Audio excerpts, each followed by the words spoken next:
channel. This is Nanay MM. Since this is my first vlog po, magpapakilala po muna ako sa inyo. So, my name is Manilyn Marciano and I am a nanay already. So, Nanay MM is Manilyn Marciano. So, para shortcut, hindi na mahaba at madali lang tandaan. And I am a nanay of 2. So, I have my daughter right now. Say hi, Ulap! And Marley, doggo, our doggo. Marley! Say hi! And my son, which is 2 months pa lang, dahil kapapanganak ko pa lang po last October 1. So, 2 months pa lang po siya. Tulog po siya ngayon kasi graveyard po ang duty niya. So, mamaya gising siya para, nilam niyo na yun, dahil breastfeeding po tayo. And, ayan po. So, ang vlog po na ito is dedicated po namin sa mga nanay na katulad ko. Gusto ko lang din pong mag-share ng good vibes and at the same time learnings para sa araw-araw na buhay ng isang ina. So, samahan niyo po kami.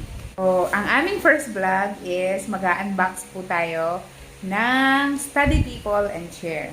So, para kanino yon? Para yan sa anak ko. Well, si Ulap is 4 years old pa lang po. So, study tables and chair is gagamitin niya para na rin sa kanyang pag-aaral, kahit 4 years old pa lang po siya. Bumili ako nito through online lang, since hindi naman kasi ako makalabas para tumingin sa mga mall or kung saan pa pwedeng bumili ng study tables and chair. Umorder ako online. So, pag umorder ako online, lagi kong chine-check syempre yung price, kung affordable ba siya, and at the same time, maganda yung quality. So, paano ko chine-check yung quality? So, dun sa reviews. Sa reviews, chine-check ko talaga siya one by one para makasigurado ako na talagang okay yung seller, okay din yung item na ipinapadala niya dun sa mga bumibili through online. And then, pinag-iisipan ko talaga siya 100 times. Para talagang, alam niyo yun, talagang worth it ba yung presyo na babayaran mo sa kanila at makakasigurado ka na good yung item. Ayan, so samahan nyo kami na i-unbox to ha.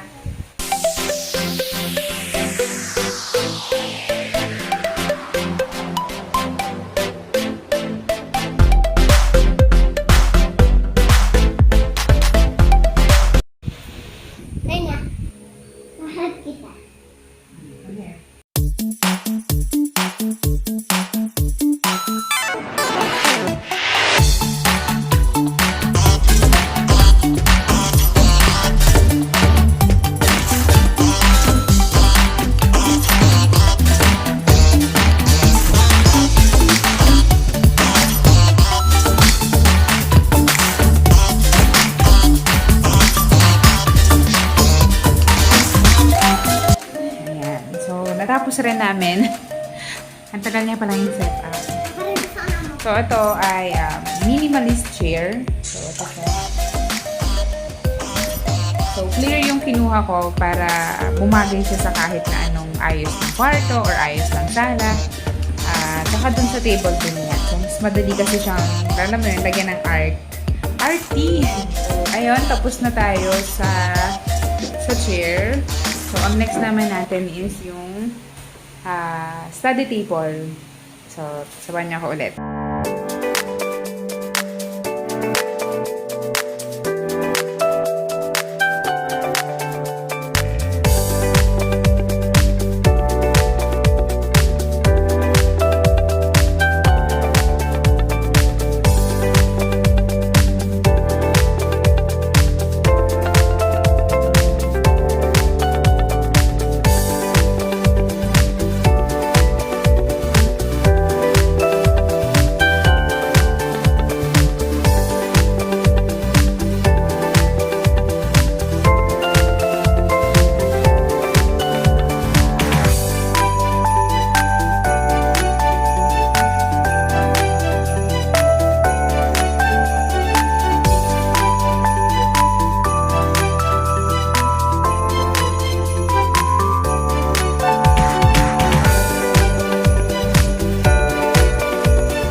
ayan na siya. After 2 hours ng pagkakabit.